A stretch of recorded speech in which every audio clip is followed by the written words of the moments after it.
میرے گھر والے کہنے لگے کھانا چھوڑ دیں، پہلے اس کی بات سن لے۔ میں نے کہا پتر کیا ہوا، کسی نے مارا ہے کسی استاد نے؟ کہنے لگے نہیں حضرت، گھر فون کیا تھا تو میری اماں اور ابا کی لڑائی ہو رہی ہے۔ بچہ کانپ رہا ہے، ٹانگیں کانپ رہی۔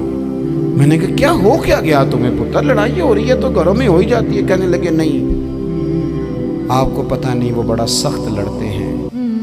میرے والد جب میری والدہ کو مارنے کے لیے آگے بڑھتے ہیں تو ہم سارے چار پنجوں کے نیچے چھپ جاتے ہیں، ہمیں خوف آتا ہے، وہ منظر خطرناک ہوتا ہے۔ یہ کون تکلیف دے رہا ہے اپنے بچوں کو؟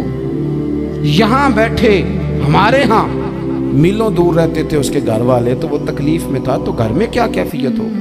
اگر حوصلہ ہو، صبر ہو، قناعت ہو، اللہ کے دیے ہوئے تھوڑے رزق پر ہمیں راضی رہنا آتا ہو، ہمارے گھروں میں سکون آئے، اطمینان آئے، ہم جو زندگی بڑی خوشی خوشی گزار سکتے ہیں۔ ہمارے مزاجوں کا لالچ، ہماری طبیعتوں کی بے راہ روی، ہماری جھوٹی انا کا بت، ان ساری چیزوں کو ختم کر دیتا ہے۔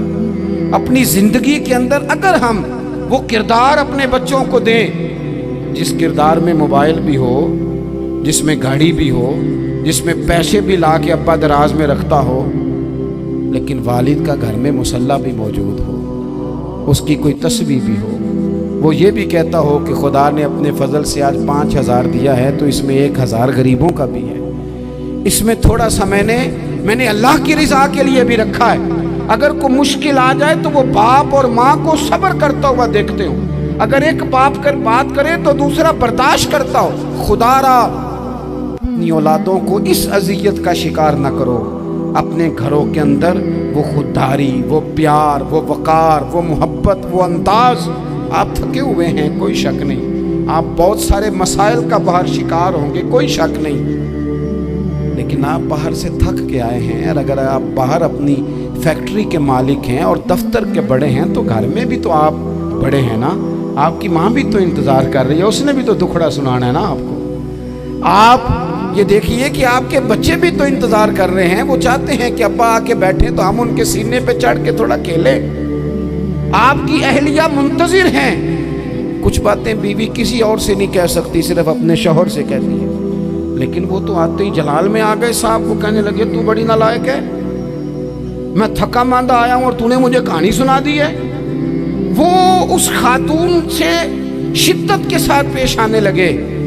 میرے رسول پاک کی حیات نور کو دیکھو، حضرت ام ایمن حضور کی رضائی والدہ ہیں، ان کی بھی خدمت ہو رہی ہے، حضرت حلیمہ سعدی آ رہی ہیں تو خدمت ہو رہی ہے، حضرت عباس حضور کے چچا ہیں تو کریم فرماتے ہیں میرے چچا ہیں باپ کی جگہ پہ۔ حضور دوست احباب صحابہ غلاموں سب کے ساتھ پیار کر رہے ہیں، 9 ازواج مطہرات ہیں گھر کے اندر، اور کیفیت یہ ہے کہ حضور صرف ان کی ضرورتوں کا ہی خیال نہیں کرتے، خواہشات کا ہی خیال نہیں کرتے، بلکہ میرے کریم کا طریقہ یہ ہے کہ کوئی بندہ آج بول کیا رہا ہے، وہ کہاں کھڑا ہے آج، اس کے جملے کس طرح کے ہیں، اس کا لہجہ کس طرح کا ہو گیا ہے اور اسے ٹھیک کیسے کرنا ہے۔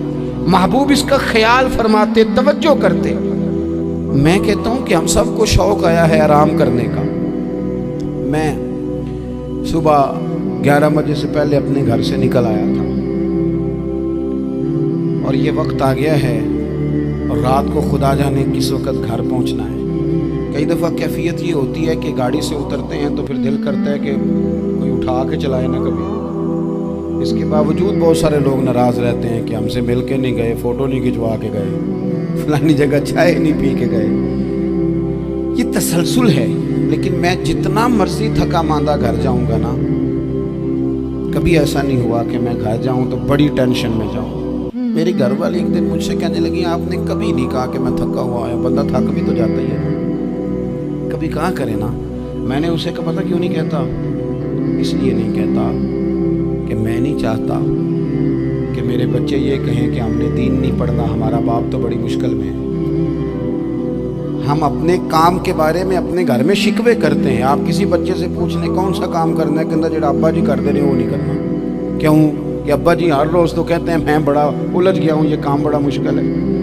میں چاہتا ہوں کہ میں اپنے بچوں کو یہ بتاؤں کہ پتر میں تو جدھر جاتا ہوں پھول ہی پھول ہیں، میں تو جدھر سے گزرتا ہوں محبت ہی محبت ہے، میں تو جدھر سے دیکھتا ہوں دعائیں ہی ملتی ہیں، تاکہ ان کا شوق پیدا ہو۔ میرے عزیز، آپ تھوڑا سا دل بڑا کریں۔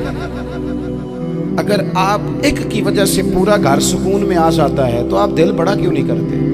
جگہ ڈھونڈتے ہیں بس مجھے کوئی تنگ نہ کرے، کوئی میری باپ ماں بدولت کو کوئی پریشان نہ کرے۔ بخاری شریف سنیے، حضرت عائشہ صدیقہ رضی اللہ تعالیٰ عنہ بیٹھی ہیں، حضور فرمانے لگے عائشہ آج ایک بات نہ بتاؤں تمہیں؟ یا رسول اللہ بتائیے۔ حضور فرمانے لگے جب تم مجھ سے ناراض ہوتی ہو تب بھی مجھے پتہ چل جاتا ہے، اور جب راضی ہوتی ہو پھر بھی پتہ چل جاتا ہے۔ تو حضرت سیدہ عائشہ صدیقہ بات سن کے بڑی خوش ہوئی، یا رسول اللہ وہ کیسے؟ حضور فرمانے لگے کبھی کبھی تم قسم اٹھاتی ہو۔ یا رسول اللہ ہاں۔ فرمایا جب ہوتی ہو نا راضی خوش تو پھر کہتی ہو مجھے رب محمد کی قسم صلی اللہ علیہ وسلم، پھر تم میرے نام کے ساتھ رب کریم کا نام ملا کے قسم اٹھاتی ہو۔